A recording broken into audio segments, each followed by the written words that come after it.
Em quase todas as atividades, estamos expostos a riscos e sujeitos a ferimentos e traumatismos causados por acidentes. Em casa ou nos locais onde estamos muito familiarizados, muitas vezes não vemos as situações de perigo a tempo de preveni-las. Nessas situações, as principais vítimas são as crianças e os idosos. Nas empresas, principalmente nas indústrias, o assunto é de tal importância que a lei exige que se criem comissões internas para prevenir acidentes e tornar o trabalho cada vez mais seguro.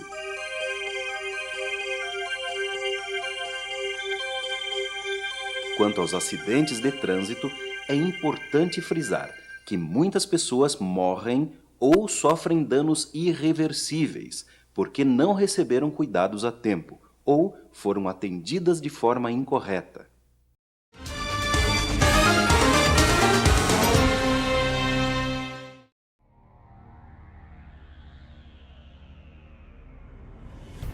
Para atender uma vítima de acidente, a primeira providência é sinalizar o local para evitar novos acidentes e acionar as equipes de emergência, que são especialmente treinados para esta finalidade. Ao fazer isso, já estaremos prestando auxílio à vítima. Porém, quando a situação estiver se agravando muito rapidamente ou quando for impossível chamar por socorro especializado, devemos agir diretamente sobre a situação. Este vídeo foi especialmente produzido para ensinar as principais técnicas de primeiros socorros. Assista com atenção, comente e discuta esse assunto com seus familiares e amigos. Com o conhecimento destas técnicas, você poderá salvar vidas, inclusive a sua.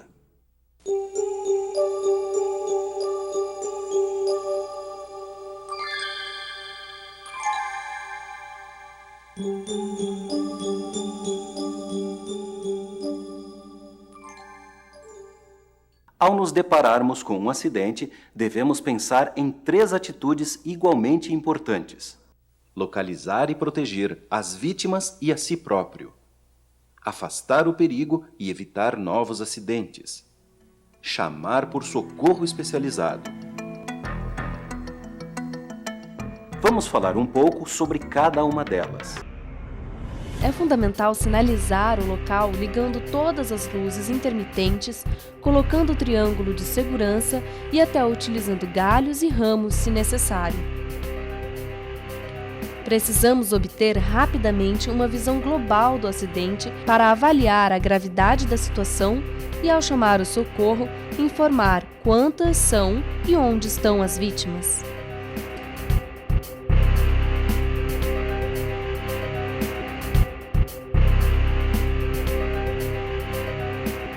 É muito importante saber o que falar quando for pedir auxílio. Para facilitar o atendimento, informe sempre o local exato e o tipo de acidente. Faça uma breve descrição das vítimas, informando a idade aproximada e o sexo. Informe também se a vítima está consciente ou não e, principalmente, sobre a gravidade dos ferimentos.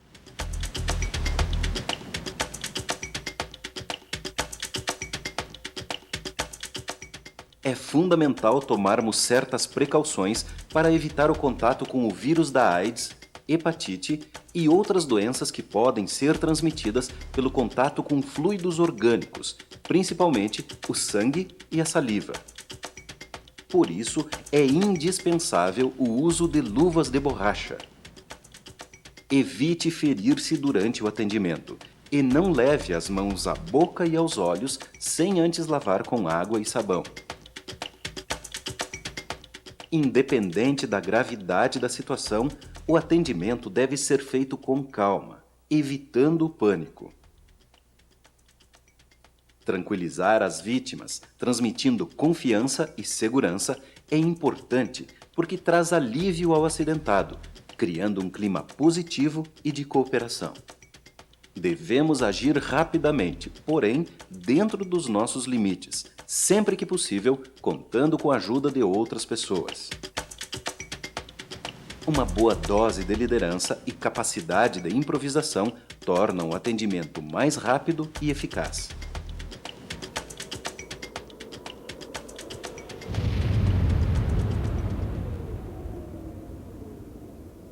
Os atendentes também precisam estar sempre atentos para a sua própria segurança. É um princípio básico que o atendente não se exponha ao perigo. Muitas vezes, as pessoas despreparadas acabam acidentando-se também.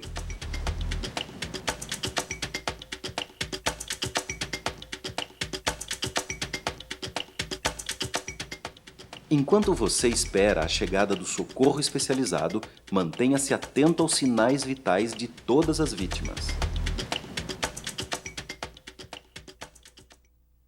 Quando o socorro chegar, faça uma descrição da ocorrência e não esqueça de descrever os primeiros socorros que já foram aplicados.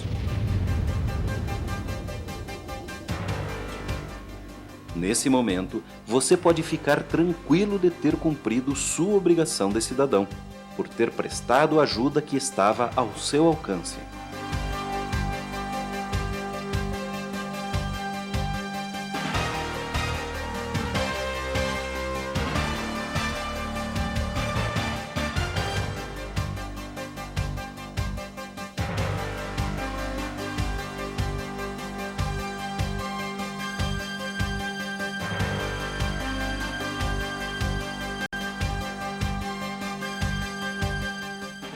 Já vimos que o que se deve fazer ao se deparar com um acidente é providenciar o atendimento das equipes especiais de salvamento e resgate.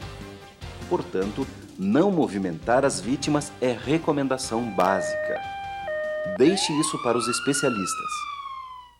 Porém, se você tiver que atender diretamente as vítimas, é fundamental você conhecer as técnicas que mostraremos a seguir.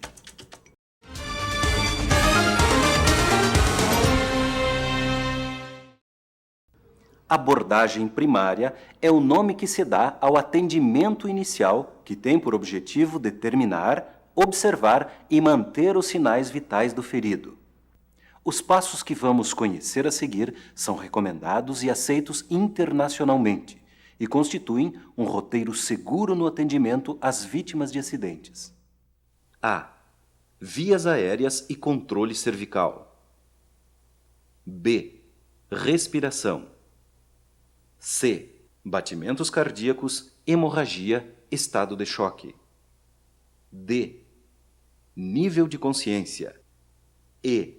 Exposição e proteção da vítima. Todos os movimentos de cabeça e pescoço devem ser evitados para não causar lesões na medula. Ao atender um ferido, após imobilizar a cabeça, a primeira providência é examinar a boca e nariz para verificar se não existem restos de alimentos, dentaduras, sangue ou qualquer outro objeto que possa impedir a respiração. Sempre que houver, devem ser retirados com os dedos imediatamente.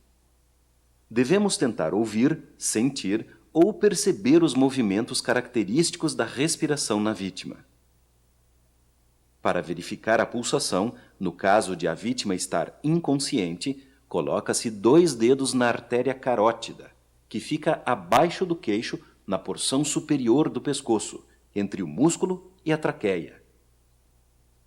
Caso a vítima esteja consciente, verifica-se o pulso junto à artéria radial, que fica perto da base do polegar. Os batimentos cardíacos fornecem importantes informações sobre o estado da vítima. Nesse momento, verifica-se também se a vítima está perdendo sangue. É muito importante verificar o estado de consciência da vítima, porque os procedimentos de emergência que são aplicados a uma pessoa consciente são diferentes dos aplicados em alguém que está inconsciente. Para verificar o nível de consciência, tente se comunicar com a vítima. Se não houver resposta, veja se reage ao toque ou à dor. A vítima que estiver inconsciente e respirando deverá ser colocada na posição lateral de segurança, para evitar que se afogue, sempre com a coluna cervical protegida.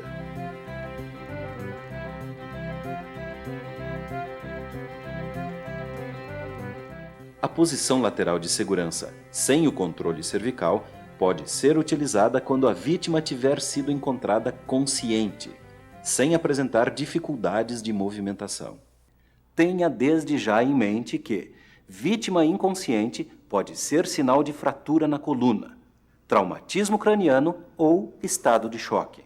Durante o processo de atendimento, geralmente os feridos perdem calor vital muito rápido, fato que poderá contribuir para o agravamento da situação. Devemos proteger e agasalhar a vítima com roupas e cobertores.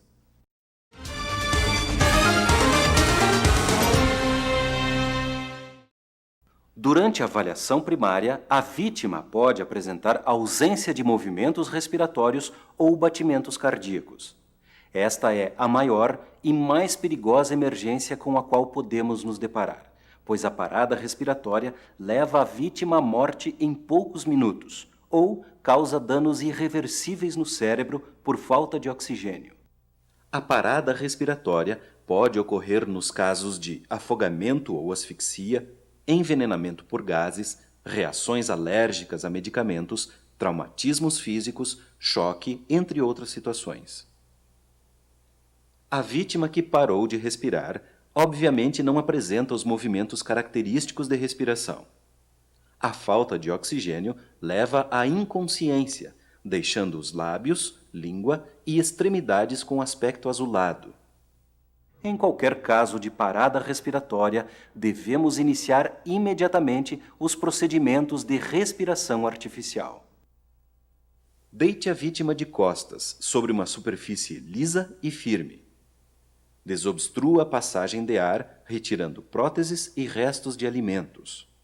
Eleve suavemente o queixo da vítima.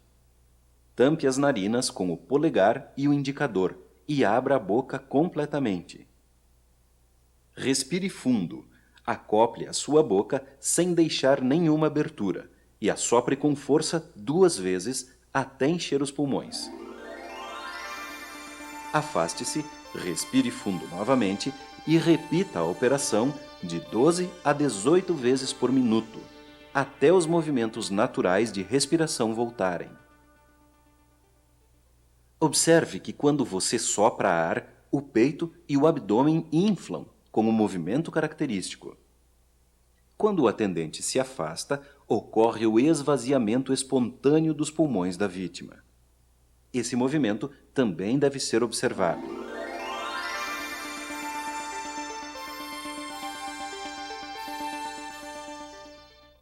A técnica de respiração artificial que acabamos de ver recebe o nome de respiração boca a boca.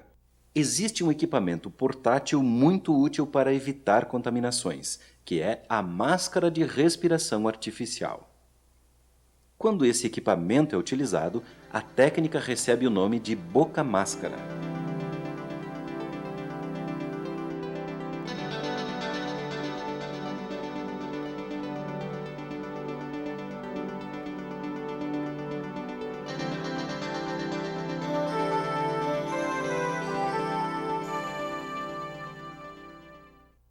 Nos casos de fratura de mandíbula, bem como em crianças pequenas, a técnica utilizada é a boca-nariz.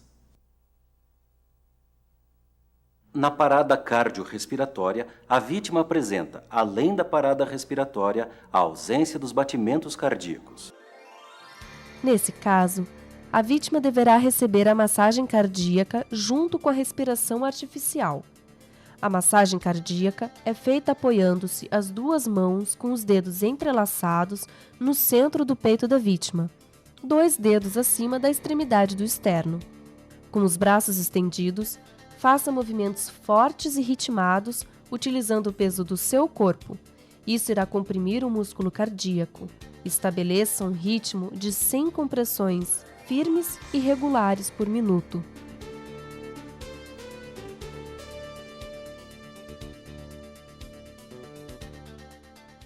Lembre-se que a massagem cardíaca jamais deve ser feita em uma pessoa que não esteja em processo de parada cardíaca.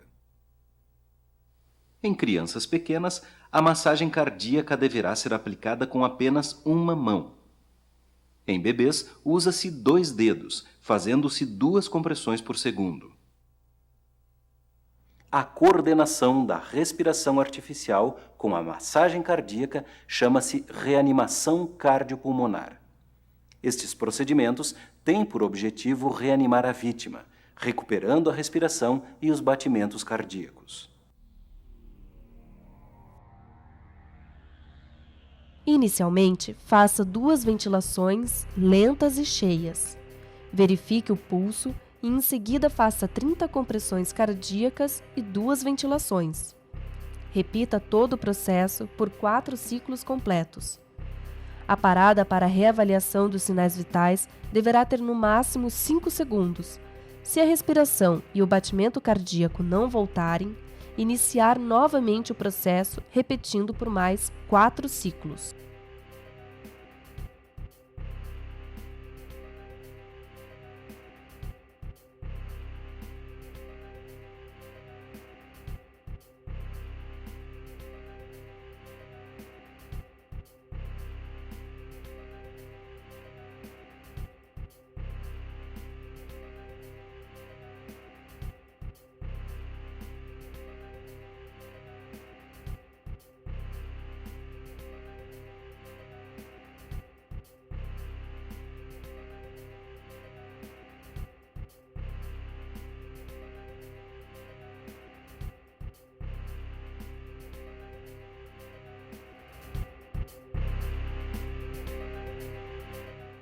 Se houver 2 pessoas prestando socorro à vítima, uma deverá dedicar-se à respiração artificial, enquanto a outra fará a massagem cardíaca.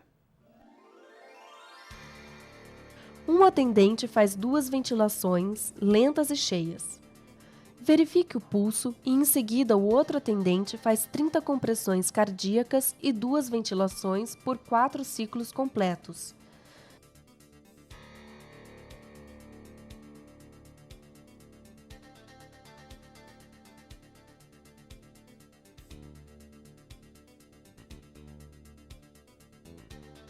Repetir essa técnica é cansativo, por isso é importante que os atendentes alternem a função. Este procedimento deve ser mantido até que a vítima reaja, mesmo enquanto estiver sendo transportada para o pronto-socorro ou hospital.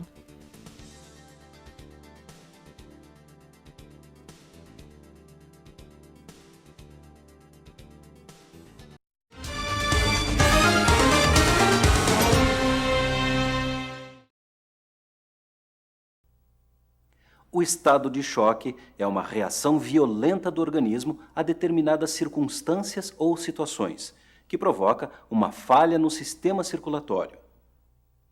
O choque anafilático, por exemplo, é uma violenta reação alérgica, causada por medicamentos, produtos químicos, picadas de insetos, entre outros. O choque cardíaco pode ser causado por uma falha no bombeamento de sangue pelo coração, devido principalmente ao infarto do miocárdio. Mas o estado de choque mais comum em acidentes é o choque hipovolêmico, causado por excessiva perda de sangue ou líquidos. Para atender uma vítima que está em estado de choque,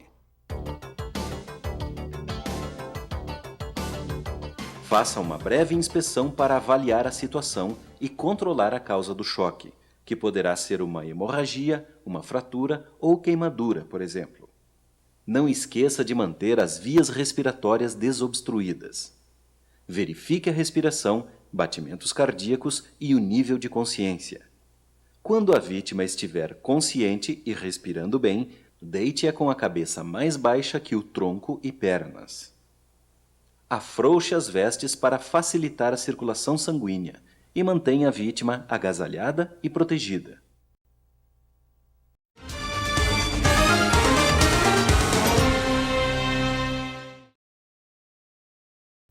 Excesso de esforço físico e mental, cansaço, fome, variações de temperatura e traumatismos podem levar a vítima a perder os sentidos, ou seja, a desmaiar.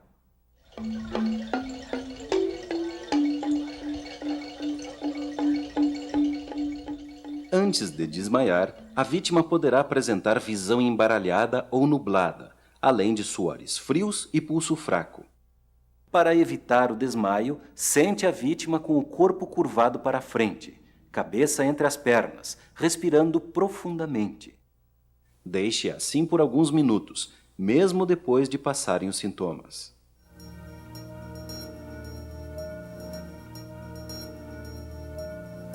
Quando a vítima desmaiar, afrouxe as roupas e eleve as pernas em nível pouco superior à cabeça.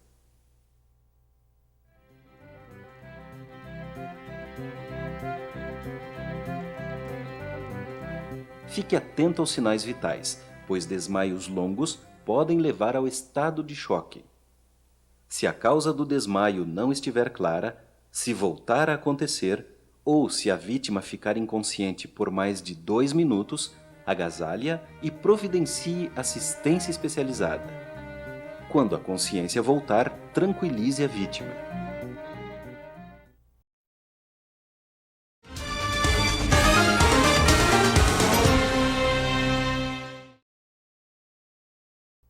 Em certas doenças, como a epilepsia e também em alguns casos de contusões na cabeça, a vítima pode entrar em convulsão. Quando isso ocorre, as funções cerebrais se alteram e, geralmente, há perda de consciência e contrações musculares involuntárias no corpo e na face. A respiração torna-se forte, ruidosa e irregular, podendo apresentar lábios azulados e salivação abundante. Proteja a vítima, evitando que ela se machuque. Afaste móveis e outros objetos e não tente impedir os movimentos convulsivos.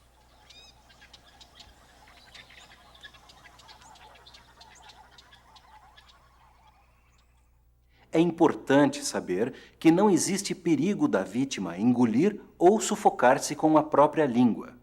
Por isso, não mexa dentro da sua boca, nem dê nada para beber. Apenas afrouxe suas roupas e deixe-a confortável.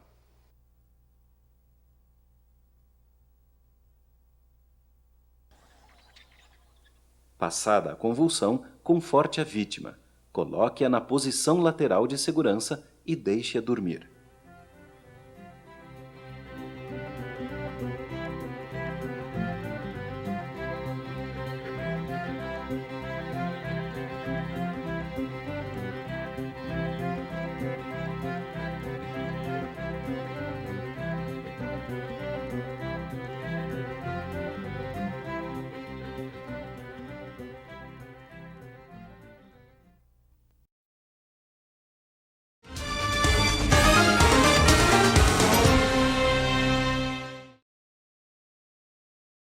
Hemorragia é a perda de sangue devido ao rompimento de veias, artérias ou capilares dos tecidos.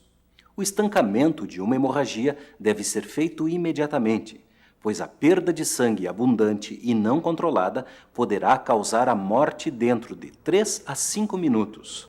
As hemorragias externas são visíveis e o sangue verte para fora do corpo. Quando as veias são atingidas, o sangue é vermelho escuro e escorre de forma contínua. Já quando uma artéria é atingida, o perigo é maior, porque geralmente o volume de sangue perdido é maior. Nesse caso, o sangue é vermelho vivo e sai em jatos rápidos e fortes. Para controlar uma hemorragia, aplique um curativo de gaze ou pano limpo e pressione firmemente no local do ferimento. Se necessitar colocar novas ataduras ou panos, não retire as anteriores, para aproveitar a coagulação do sangue. Amarre um pano ou atadura por cima do curativo, sem apertar demais, para não prejudicar a circulação. Mantenha a vítima calma, deitada e com o membro atingido um pouco elevado, evitando movimentá-la. Se continuar sangrando, comprima a artéria mais próxima. Ao comprimir, estaremos interrompendo o fluxo de sangue antes do ferimento. Não devemos tentar retirar corpos estranhos dos ferimentos, para não aumentar a hemorragia. Lembre-se de que a perda excessiva de sangue e fluidos pode levar ao estado de choque. As hemorragias internas ocorrem nos órgãos internos devido a traumatismos diretos, sem ferimentos abertos, de modo que o sangue extravasa nas cavidades internas do corpo. Os sinais externos que a vítima apresenta nesses casos são semelhantes ao estado de choque. Pulso fraco e acelerado, pele fria e pálida, mucosas dos olhos e da boca azuladas, mãos e dedos arroxeados pela diminuição da irrigação sanguínea, sede, tontura e até mesmo inconsciência. Para socorrer uma vítima nessa situação, deite-a e eleve suas pernas acima do restante do corpo. A hemorragia interna é bastante grave e pode levar rapidamente à inconsciência, ao estado de choque ou à morte. Por isso, é importante o monitoramento constante dos sinais vitais para evitar uma parada cardiorrespiratória. Mantenha a vítima agasalhada para evitar a hipotermia e providencie socorro imediatamente. As hemorragias tendem a ser mais graves em idosos, crianças, mulheres e pessoas debilitadas.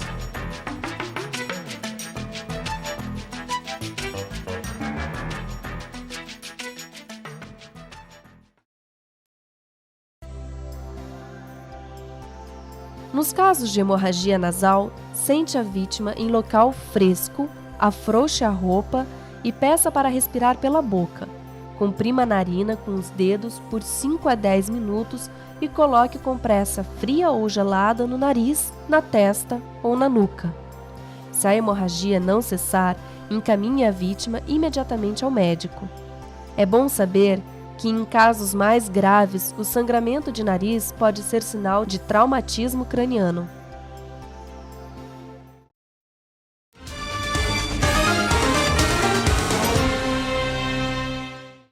Em qualquer tipo de envenenamento, os primeiros socorros têm como função evitar que o veneno seja absorvido pelo organismo.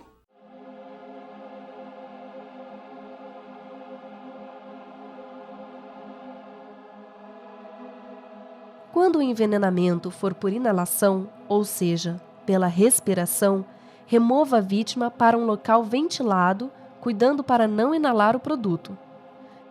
Fique atento aos sinais vitais. Não dê nada para beber e não provoque vômito. Sempre que possível, agasalhe a vítima e encaminhe-a imediatamente para o hospital, levando junto as informações sobre a causa do envenenamento.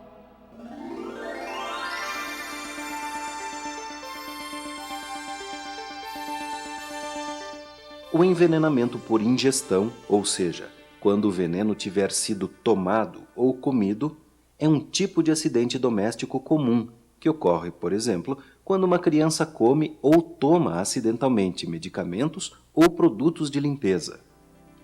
Nesses casos, a primeira atitude a tomar é identificar o veneno, pois os procedimentos variam de acordo com o produto que causou o envenenamento. Por isso, verifique o rótulo ou a bula do produto e siga as orientações do fabricante. Se a vítima estiver consciente e alerta, dê 2 ou 3 copos de água para diluir o veneno.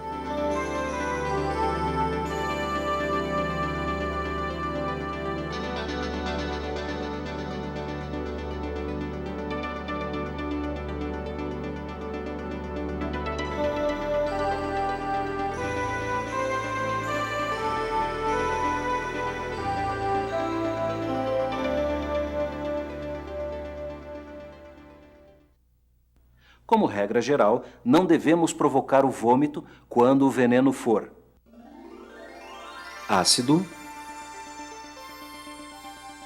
soda ou derivados de petróleo, por exemplo, gasolina, querosene, esmalte, solvente e diesel. Em todos os outros casos, devemos provocar vômito. Para isso, dê bastante água morna, de preferência salgada. Repita a operação para limpar o estômago e depois dê um pouco de leite ou clara de ovo.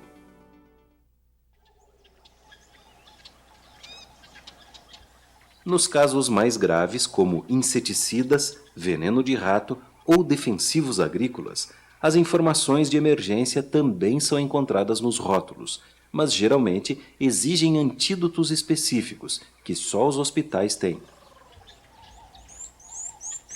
Procure manter fixada em local visível uma relação dos procedimentos de emergência para envenenamentos. Algumas cidades têm um serviço de informações toxicológicas que atende ininterruptamente. Esse serviço também informa sobre picadas de cobras, aranhas e outros animais peçonhentos.